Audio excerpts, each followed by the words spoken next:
friends, and welcome to the Created Home, and happy Father's Day to everyone. I don't have a lot of men that watch my channel. I've looked at the analytics. Of course, we all do, us creators. And I don't appear to have a lot of men, but I do want to say happy Father's Day to all the men out there. And for you ladies that watch me, I know that you have fathers that are near and dear to your heart. So I wish your fathers a happy Father's Day. And I thought it would be so appropriate to save all of the footage that I have been saving and collecting and working on as in regards to my father for this video. Now, many of you who have watched me for a long time know that my dad was a master craftsman. He was a master cabinet maker, and he built homes, he built shopping centers, but his main talent was definitely cabinet making. And so I'm going to showcase a lot of his work today and kind of brag on him a little bit, because I definitely love the gifts and talents that he passed on to me, and I am so grateful for them, and I want to honor him by making this video today. So this house was the house that I was born and raised in, and my dad built onto it. It's been in my family for 5 generations. We'll start with that. And my dad, when he got it, it was still just one room, and it was the dining room that's straight ahead, which I'm not going to give you a tour of this house because my boys live in it, as you guys are very well aware of. It has been neglected, and I do clean it once a week for them, but I do just the bare minimum because, you know, the boys are at that stage of life where they're getting ready to head off in their own directions and things, and this was a good way for them to get started. But, you know, life in chapters moves on. So I'm not going to go into a full tour or anything like that, but I did want to showcase just a few things that made this house super special that my dad made custom for me. So, of course, you're seeing the top of my head, but up above here, around the perimeter of this room, and forgive my son's collections, as you know, it's a bachelor pad. My dad added this detail around here with this very old wood, just to give this room a pop. And I used to hang my baskets from there. I had baskets that would line the whole perimeter of this room because, as you guys know, I love country decor and I love baskets. So that really added a pop to the room, and I loved it. The other thing that my dad did, now keep in mind, my one son who's into wrestling has this collection here, but I'm going to show you the built-in that my dad made for me. And one of the doors is open because this door is open because the boys have to, they use an outlet that's in there, so they have it open because the cord's going there. But anyway, this is the built-in that my dad made for me, and I miss it and love it so much. I helped him install it, and that was given to me for I believe my 25th birthday. My dad also made this wardrobe. I am not going to open it because the boys have shoved every coat they own into this wardrobe. But basically, this was made for my daughter Stephanie for her 2nd birthday, and it was for her to put all of her dress-up clothes in and her little clappy shoes, as she called them. There's mirrors that line either side of the store, and there's little hangy peg rail hangers that go on either side right there and there on the inside so that she could hang her play jewelry. And there was also cubby holes on the bottom and the very top so she could slide her little clip clappy shoes. This is the table and bench that my dad made years and years and years. Actually, I'm going to take that back. My grandfather made this. The boys have glass on the top to protect the surface underneath, so there's just a tablecloth that they put underneath and then the glass to kind of protect that. But my dad, this is what we ate at growing up, and my children ate at this table growing up. So it's extra special to me, but it's definitely a staple of this house, and I don't know what'll happen to this table when the boys move out, but I guarantee you that it will stay in the family. It'll go to one of my children, definitely. My dad made the built-ins here, and as you can see, this room has varying widths of panels. So there's wide width here, and then over here you see it's smaller because this wood came out of an old monastery. Of course, my boys But this wood came out of the monastery, and my dad was doing some work at an old monastery in Clark County, and then he got all the wood that, you know, they were not going to be using. So it came out of the monasteries. They had some renovations done. And my dad fabricated all of these beautiful cabinets and made every knob, original hinges, everything. My dad did all of that. And he made the paper towel rack, which are no paper towels in because their cat keeps like doing that thing where he gets his paw and shoves them all down, so they don't keep paper towels on it. I really just wanted to take the opportunity while I was in the house to show you some of those extra special things. And yes, they need some work. And yes, the house is a mess and dirty, but the boys live here. But it's a part of my history, and it's part of what my dad created, so it's special to me. And I wanted to share it in a part of this video somewhere. First stop in our little tour of the house of all the things that I have still that my dad has made. In our guest room, all of my dad's crosses are in this drawer, the ones that I have. I've given so many away, but I still have so many. This was part of my Easter house tour and Easter spring home tour. I pull these out every year. I have the different sizes of them, and I have this, of course, the bigger one. And then we have all of these little bases and all of these little crosses this size that my dad made. So he made them so people could fit them in the base, like so. It's a little crooked there. So he made them with the bases attached, and he made them so they could be broken apart for easy shipping. And everywhere we went, Dad had a bunch of these in his t-shirt pocket or his pants pocket. And instead of just leaving a tip at a restaurant, Dad would leave the tip and a cross. Sometimes Dad would give it to the waitress and talk to her, like just hand it to her as he was leaving. Or sometimes he would just leave it with the tip, depending on how busy they were. And kind of, you know, he could read people pretty well. And then sometimes he would just hand them to people that were just anywhere, anytime, randomly. He gave these out all the time.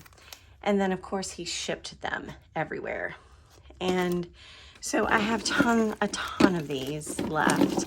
Well, I'm not going to say a ton. These are the little wreaths that I would put, you know, if you remember my home tour. But this is what's left, and I cherish them, and I still give them away. If any of you would love one of these precious crosses, I would love to. I would mail one to you, or a few if you have family members that would like one, or you know somebody special that would like one. Let me know. I'll definitely get it to you. Because that's what my dad's mission was. So I want to continue that for as long as there are crosses. There are some I'm not going to part with, like the bigger ones though. And so he would do mission work, and that's what he ended up doing, you know, until he couldn't do mission work anymore. This is one of my favorite pictures of Dad. He was doing a summer camp. I believe this was in Georgia. I think in the picture, if I'm not mistaken, some of them might be even wearing Dad's cross. Maybe I'm wrong. But they just love those crosses. They loved them. They thought it was such a cool gift, and they were wearing them all week long. It was so cool.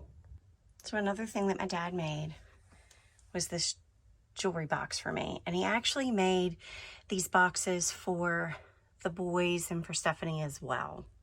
I'll have to take it down so I can open it up and show you what it looks like inside. It's actually very heavy, so I had to bring it out here. I have this key that opens the box, and I keep the key in the drawer. I just throw my spare change in here. As you can see, this is kept in my closet. And some special special trinkets, special things. This was his pocket watch. One of them. He had countless pocket watches. He collected old-timer watches. And watches. I'm saying watches. Knives, pocket knives.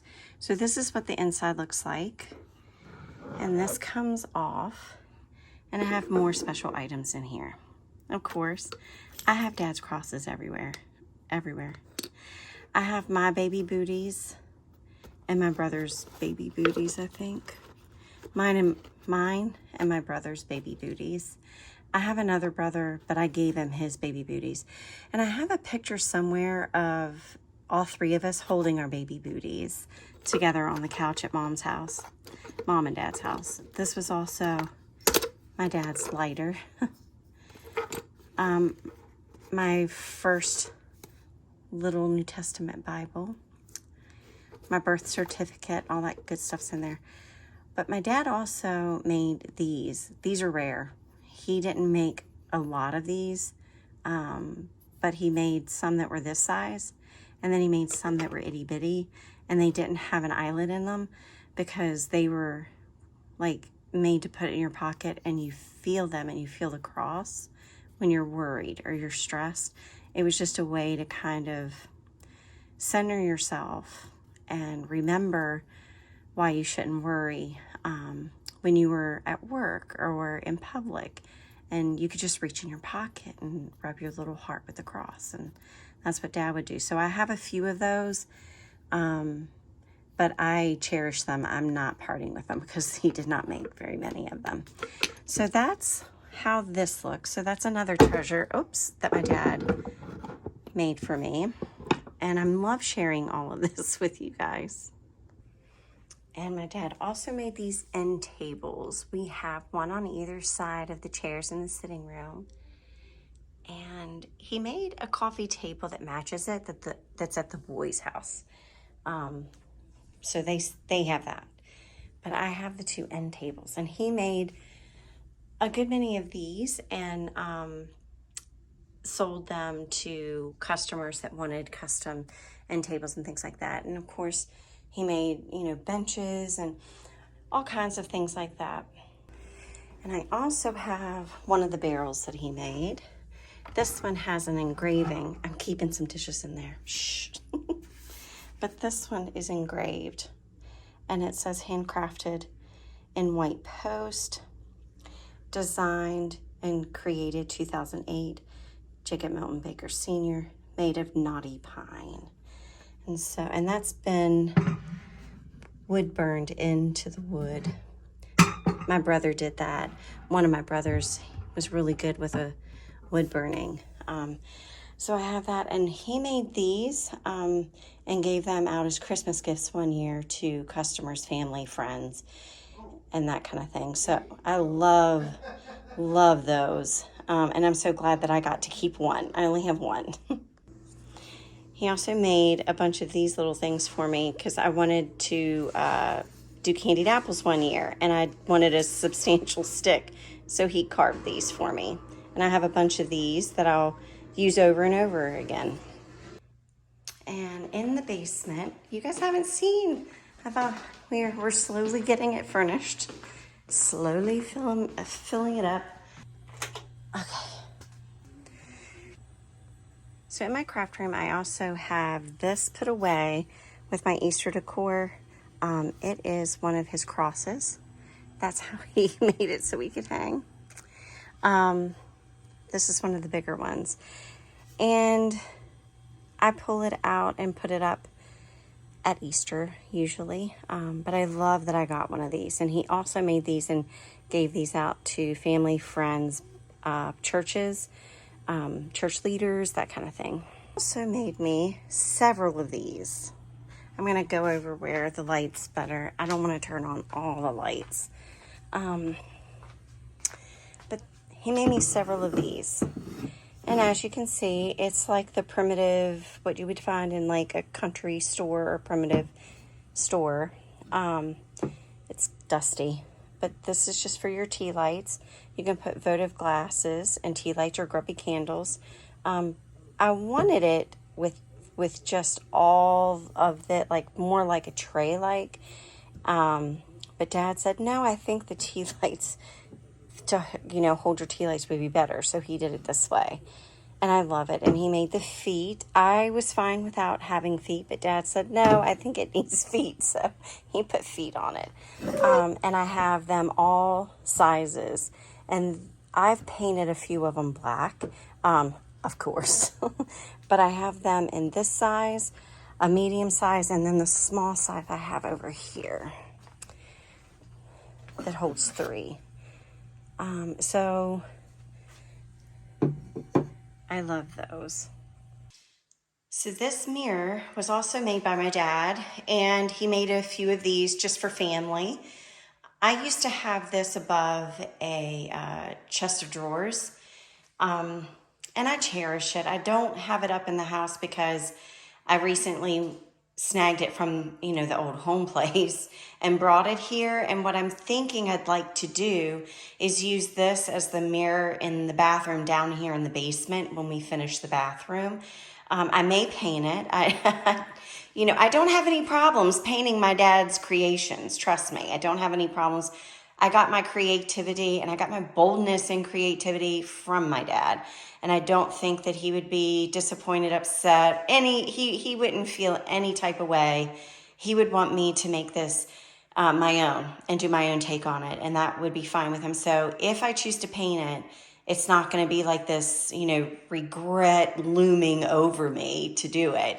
I actually will. If I paint it, I will paint it boldly. And but I'm not sure. It really just depends on the fixtures and stuff that we go with in the bathroom. So time will tell. But I do love this piece. It has extreme sentimental value to me.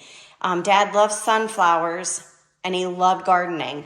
He was a master at gardening as well. He was a master of all things, really. That's why everybody refers to him as being godlike, because he was just this miraculous person. But anyway, this resembles part of a sunflower or a flower, and it's because of Dad's love of gardening. So he put his own personal touch into this mirror, and that's the story behind the topper of it, or the top design. Another thing that my dad made tons of were these little hearts. They're just wooden hearts. And I painted a few of them this past February and decided to make like faux cookies for my displays. They're not a cookie, but they're cookie-like, if that makes sense. They're not meant to be a faux food replica, obviously. I just wanted them to kind of just sit on the shelf, kind of like this. And add a little bit of whimsy is making them like a faux cookie topper decoration or whatever. You get my gist. So anyway, he made a bunch of these and I just decorated them like that. And for other holidays as well, that one's stuck together. For other holidays as well, I have used these hearts in various ways. I've painted them and tied twine around them. I've left them plain and done, twine and used them as bowl fillers. So the possibilities are kind of endless. You can also use them as petals to make a flower. So the possibilities, or a 4-leaf clover, possibilities are endless with these things. They really are.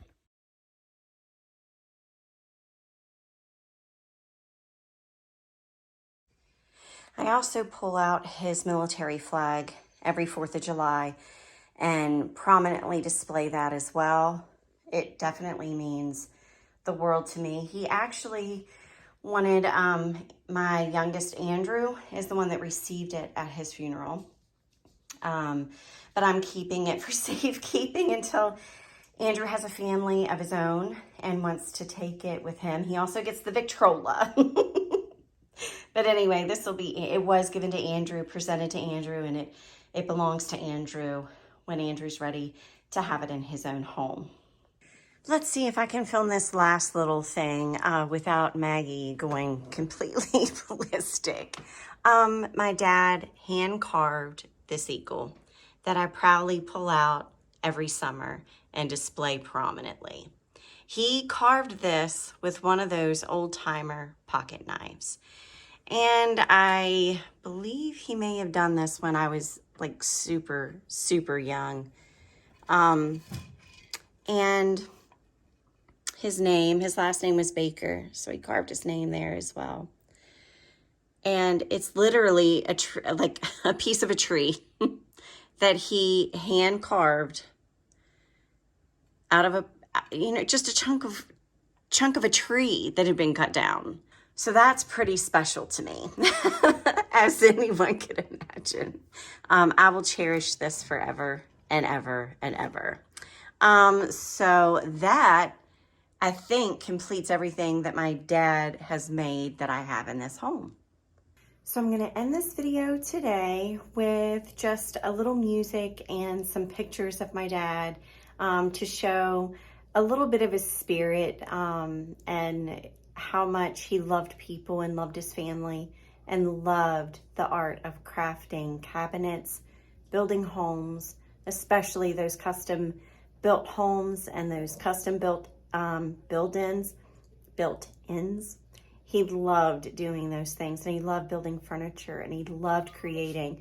And I think I miss so many things about my dad. Of course, I miss his company. Maggie had to be part of this.